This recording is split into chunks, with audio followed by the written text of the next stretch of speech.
ይህ ነገር እንዴት ነው የሚታየው ከኢስላሚክ እይታ? ተግባባን? እንዴት ነው የሚታየው ይህ ነገር የሚለውን ነገር ነው መናገር የምፈልገው ማለት ነው። ብዙ ሰዎች በተለይ ይሄ መች እንደሚከሰት ታውቃላችሁ? እድሜያችን ኦልሞስት ከ25 ዓመት በላይ ሲሆን ከ25 ዓመት በላይ ከ55 ዓመት በታች ሲሆን በዚህ እድሜ ገደብ ውስጥ ያሉ ሰዎች ይሄ ነገር ያጋጥማቸዋል። ይሄ ሀሳቡ ምኑ ከ25 ዓመት ጀምሮ እስከ 55 ዓመት ያለው ይህቺ 20 ዓመት በጣም አስቸጋሪ 20 ዓመት ናት ለሀሳብ ስታስቡት ማለት ነው። ከዚህ ጉዳይ ጋር ተያይዞ መቼም ከ55 ዓመት በኋላ ምን ታስባለህ? አለስ ሄዳል እኮ ከ55 ዓመት በኋላ ተኪዷል። ምንም የሚታሰብ ነገር የለም። አልቋል። የምትፈራውን ነገር እየኖርክ ነው። ወይ አልፎልሃል ወይ አልፎብሃል። በቃ ላይፍን እየቀጨህ ነው 55 ካለፍክ ማለት ነው። ከዚያ በፊት ያለው ግን በተለይ ከ17 አይደለም ሀሳቡ የሚጀምረው ከ17 አይደለም። እንደ ሀሳቡ የሚጀምረው ከ12 ዓመት ነው። አብዛኛው ቦታ ከ12 ዓመት ይጀምራል። ብዙ ቦታዎች ደግሞ አብዛኛው ሰው ላይ ከ15 ዓመት ነው የሚጀምረው በሀሳብ ደረጃ ማለት ነው። ሆኖም ግን 17 ዓመት 20 ዓመት ስትሆን እየባሰብህ ነው የሚመጣው። ልክ 25 ዓመት ስትሆን መሀል መንገድ ላይ ነከባ 25 ዓመት ላይ መሀል መንገድ ላይ ነው ያለኸው። ሄደህ አልደረስክ፣ ገና ልጅ አይደለህ፣ ከዜሮ እንዳትነሳ በቃ መሀል ላይ ነው ያለኸው። የሆነ መንገድ እንደጨረስክ ይገባሃል። የሆነ መንገድ ጨርሻለሁ፣ ይሄ የጨረስኩት መንገድ ግን ተስፋ አይሰጥም የሚል ነገር ይመጣብሃል ወይ ደግሞ ይመጣብሻል። እንዴ ትናንትና እኮ አላማ ነበረኝ፣ ከትናንትና አንጻር እኮ ዛሬን ስመለከት ትናንትና እኮ ኢማን ነበረኝ፣ ከትናንትና አንጻር ዛሬ ላይ ያለሁበትን የኢማን ደረጃ ስመለከት ነገስ ምን ያክል ገደል ገባ ይሆን የሚል ነገርም ያሳስባል። ትናንትና እኮ የሆነ ትልቅ አላማ ነበረኝ፣ ዶክተር እሆናለሁ ብዬ አጠና ነበር፣ ምናምን እሆናለሁ ብዬ አጠና ነበር። እሆናለሁ ብዬ አጠና የነበርኩትን ነገር ተግባባን። እሆናለሁ ብዬ አጠና የነበርኩትን ነገር ዛሬ ላይ ደግሞ ሙሉ በሙሉ ሀሳቤን ሁላ ትቻለሁ። አሁን ላይ እያሰብኩ ያለሁትን ነገር ነገ ላይ እንደምኖር ምን ያህል እርግጠኛ ነኝ የሚል ነገር ይመጣባቸዋል። በጣም ብዙ ሰዎች ናቸው ይህን ነገር እንትን የሚሉት። ባይ ዘ ወይ ከማሰብ አልፎ እስከ በሽታ ይደርሳል መጨረሻ ላይ። አላህ ይጠብቀን። የበሽታ ሊቭል ላይ ደርሶ ራሱ ምንድነው የሚባለው ስሙ ራሱ ጀነራላይዝድ አንዛይቲ ምንድነው የሚሉት ዲስኦርደር ነው የሚባለው። ናም ጂኤዲ ነው የሚባለው ስሙ ራሱ። ይሄንን ለማግኘት የት ነበር እንትኑ ያነበብኩት? ላኢላሃ ኢለላህ የሆነ ዌብሳይት ላይ ያነበብኩት። ዌብሳይቱ በጣም ታዋቂ ዌብሳይት ነው። ኢንስቲትዩሽን ነው፣ ተቋም ነው። የተቋሙ ዌብሳይት ነው ዌብሳይቱ ማለት ነው። ሱብሃንአላህ ረሳሁት ስሙን ረሳሁት። ኢንሻአላህ ሳገኘው አመጣላችኋለሁ። ብቻ የበሽታው ስም ጂኤዲ ነው የሚባለው። በቃ በጣም አስፈሪ ነው ማለት ነገን በጣም ነው የምትፈሩት። በጣም እንቅልፍ ሲከለክላችሁ ድረስ ሀታ አንዳንድ ጊዜ ያ ሀሳብ ሲነሳባችሁ ምግብ ራሱ አይጣፍጣችሁም። በቃ ትሰቃያላችሁ ምናምን ነገር። እስቲ ከታች ያላችሁ ወንድምና እህቶች ስለ ጨለማው አትጠይቁኝ። ስለ ከባድ ወሬ እያወራሁ ነው። ስለ ከባድ ነጥብ እያነሳሁ ነው። ዲስትራክት አታድርጉኝ። ባረከላሁ ፊኩም። አንተ ጋር ምሽት ነው፣ አንተ ጋር ምንድን ነው? ብተኛ እኔ ነኝ የምተኛው። በእኔ ፈንታ እናንተ አትተኙልኝ። እኔ ችዬው እያወራሁ አይደለ እንዴ? አስተግፊሩላህ አልዓዚም። ለማንኛውም ጀዛኩሙላህ እንትን ሞዴሬተሮች እናመሰግናለን። እንዲህ አፋቸውን ሸብ ማድረግ ደስ ይላል አንዳንዴ። ስለዚህ አሁን ያ ሀሳብ ያለባቸው በጣም ብዙ ወንድምና እህቶች አላቸው። በጣም ለነገ የምትጨነቁ፣ ነገ ምን አይነት ነገ ነው የሚኖረኝ የሚል ነገር የሚያስጨንቃችሁ፣ በተለይ ስደት ሀገር ላይ ያለ ሰው እንዲሁ ስደት ሀገር ላይ ያለ ሆነው ማረጀው ነው ወይስ ኑሮዬን ቀይሬ አገር ቤት ገብቼ? ጭንቅላትህ ላይ የሚመላለሰው ጭንቅላትሽ ላይ የሚመላለሰው ኑሮሽን ቀይረሽ አገር ቤት ተመልሰሽ ትልቅ ቦታ ደርሰሽ ምናምን አይደለም። ብዙ ጊዜ የሆነ ሁሉም ነገር ተመሰቃቅሎ በቃ ህይወትሽ የሚያስጠላ ነገር ሆኖ ብሽና ነገር እሱ ነገር ነው የሚታየው፣ የሚያዘነብለው ማለት ነው፣ የሚመዝነው። እንዲህ ያለ ችግር ያለባችሁ ወንድምና እህቶች ካላችሁ በደንብ አድርጋችሁ አዳምጡኝ። ስለ ነገ ማሰብ በኢስላም ችግር ነው? ችግር አይደለም። ስለ ነገ መጨነቅ፣ ስለ ነገ ማሰብ በኢስላም እንዴት ነው የሚታየው? በኢስላም ነቢዩ ሰለላሁ ዐለይሂ ወሰለም ያስተማሩን አላህም ስብሓነሁ ወተዓላ ያስተማረን አንድ ሙስሊም ለነገ ማሰብ እንዳለበት ነው። ለነገ መጨነቅ እንዳለበት ነው። መጨነቅ ሲባል ግን ሀወስ እስኪሆን ድረስ አይደለም።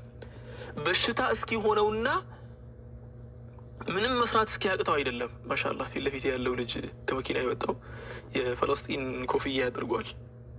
ማሻአላህ አላህ ይጠብቀው። ስለዚህ አሁን እየሰማችሁ ነው።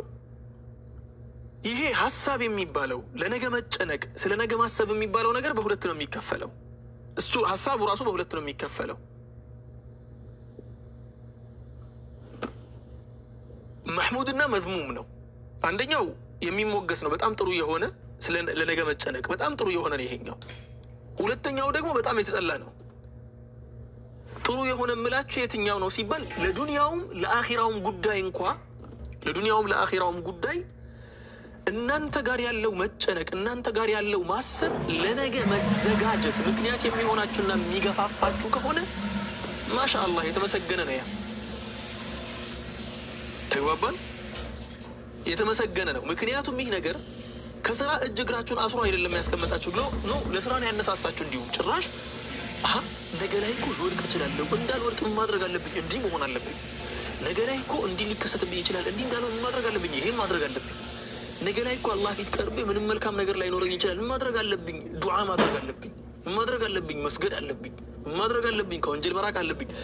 እንዲህ ወደ ስራ ተቀይሮ በስራ መልኩ የሚመጣ ነገር ከሆነ አንተም በሽታ ላይ ካልጣለ የተመሰገነ ነው የሚሆነው። ከየት ነው የምናገኘው ሲባል ኢና ኩና ቀብሉ ፊ አህሊና ሙሽፊቂን አይደል የሚሉት የጀነት ሰዎች ሲናገሩ እኮ ኢና ኩና ቀብሉ ፊ አህሊና ሙሽፊቂን። እኛ እኮ ዱንያ ላይ በነበርንበት ሰዓት አምላካችንን እንፈራ ነበር። ፈመነ አላሁ ዐለይና ወወቃና ዐዛበ ሰሙም። ከዐዛብ ቅጣት የተረፉበት ምክንያት ራሱ ዱንያ ላይ እያሉ አላህን ስብሓነሁ ወተዓላ መፍራታቸው ብቻ ነው። ዱንያ ላይ ሳለክ አላህን የምትፈራ ከሆነ ነቢዩም እኮ ሰለላሁ ዐለይሂ ወሰለም ሲናገሩ ላ አጅመዑ ዐላ ዐብዲ አምነይን ወላ ኸውፈይን ብለዋል አላህ ሱብሓነሁ ወተዓላ። ባሪያዬ ላይ ሁለት ፍርሃትንና ሁለት አለመፍራትን ወይ ደግሞ ሁለት አማን ሆኖ ሰላም ሆኖ መኖርን አልሰበስብለትም አለ።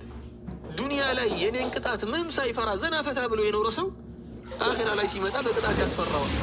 ዱንያ ላይ ደግሞ እኔን ፈርቶ የተጠነቀቀ ሰው አኺራ ላይ ሲመጣ አስደስተዋለሁ አለ አላህ ሱብሓነሁ ወተዓላ። መፍራት የሚባለው ነገር መፍራት የሚባለው ነገር ሊቭል አለው ማለት ነው። መፍራት ከስራ እጅ እግራችንን አስሮ የሆነ ጊዜ ተደወለልኝ። የዛሬ 7 ወር 8 ወር በፊት ነው ተደወለልኝ። ሄሎ ሙዓድ፣ ናም አረብ ሀገር 10 ዓመት ነው የለፋሁት። እሺ ደክሞኛል፣ በቃ ስራ ማቆም ነው የምፈልገው። መልካም፣ ከዚያስ? በቃ እኔ ደክሞኛል። ነገን ስመለከት ጭልምልም ያለ ነገር ነው የሚታየኝ። በጣም የጨለመ ነገር ነው የሚታየኝ። መስራት አቅቶኛል። ከዚያስ አልኳት። ከዚያማ ኸላስ በቃ አለችና ከዚያ የለም፣ በቃ ከዚያ የለም። ፉል ስቶፕ ነው። ተግባባን? ፉል ስቶፕ ነው። ከዚያ በኋላ ኢስላም ውስጥ የተከለከለው መጨነቅ የሚባለው ስለ ነገ አስበህ መጨነቅ የሚባለው የተከለከለው በዚህ ሊብል ያለ ነው። ስራ ከመስራት ይልቅ ተስፋ የሚያስቆርጠው አይነት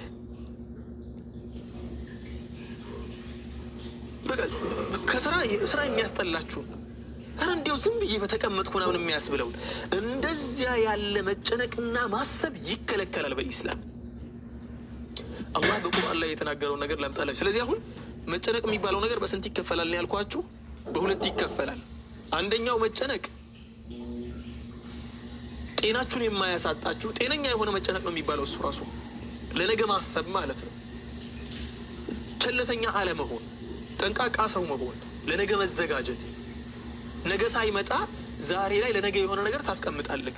ነገው ሲመጣ ዝግጁ ነህ ማለት ነው አንተ። ለዚያ እኮ ነው ነቢዩ ሰለላሁ ዐለይሂ ወሰለም ሐዲታቸው ላይ እኮ ሲናገሩ ነቢያችን ሰለላሁ ዐለይሂ ወሰለም ሲናገሩ ወላ ተዕጀዝ እኮ ነው የሚሉት እኮ አይደለ እንዴ? አላሁመ ሰሊ ወሰሊም ዐላ ነቢይና ሙሐመድ። ወላ ተዕጀዝ እኮ ነው የሚሉት፣ አትስነፍ። ምክንያቱ ሲባል መስነፍ የሙእሚን ምልክት ስላልሆነ መስነፍ የኛ የሙስሊሙ ምልክት አይደለም። ሙእሚን ምንድነው የሚያደርገው? መልካም ነገርን ይሰራል፣ ከመጥፎ ነገር ይጠነቀቃል፣ አላህ ያስቻለውን ያክል ማለት ነው። እንዲሁ እኮ ነብዩ ሰለላሁ ዐለይሂ ወሰለም ሲናገሩ በዚሁ ሐዲስ ላይ አሁን በተናገርኩት ሐዲስ ላይ አልሙእሚኑ አልቀዊዩ ኸይሩን ሚነል ሙእሚኒ አልደዒፍ አሉ። ጠንከር ያለ ሙእሚን በኢማንም ይሁን በአቅምም ይሁን በምንም ጠንከር ያለው ኸይሩን ሚነል ሙእሚኒ አልደዒፍ ከደካማው አማኝ በላይ የተሻለ ነው፣ በላጭ ነው። ወፊ ኩሊን ኸይር አለ አላሁመ ሰሊ ወሰሊም ዐላ ነቢይና ሙሐመድ። ሁሉም ሙእሚን መልካም ነው፣ ሁሉም ሙእሚን ጥሩ ነው። ቢሆንም ግን ከደካማው ጠንካራው የተሻለ ነው። ከዚያስ ምን አሉ? ኢሕርስ ዐላ ማ የንፈዑክ፣ የሚጠቅምህ ነገር ላይ ፎከስ አድርግ። የሚጠቅምህን ነገር በደንብ አድርገህ ተካፈለው፣ በደንብ አድርገህ ጊዜህን ስጠው፣ በደንብ አድርገህ ስራበት። የሚጠቅምህን ነገር ፍላጎት ይኑርህ አሉ። ኢሕርስ ዐላ ማ የንፈዑክ። ከዚያ በኋላስ ወላ ተዕጀዝ። ሕርስ ብሎ ማለት እኮ ለነገ ፕላን ማድረግ እኮ ነው። ሕርስ የሌለው ሰው የነገ ፍላጎት የሌለው ሰው ምንም ኬርለስ ነው፣ ትቶት ነው የሚኖረው።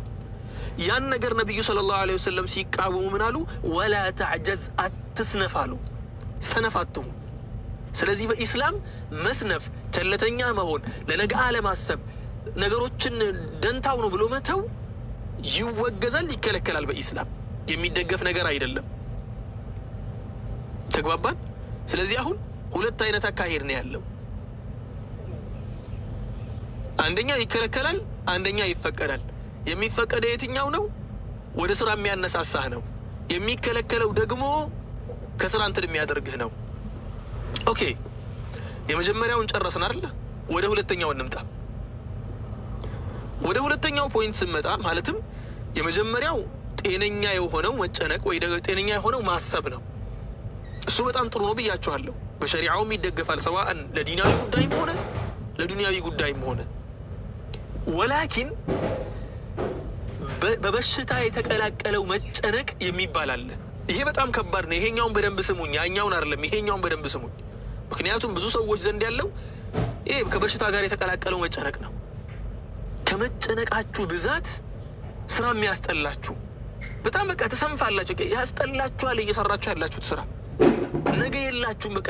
ነገን ስትመለከቱት ጨለማ ነው የሚታያችሁ።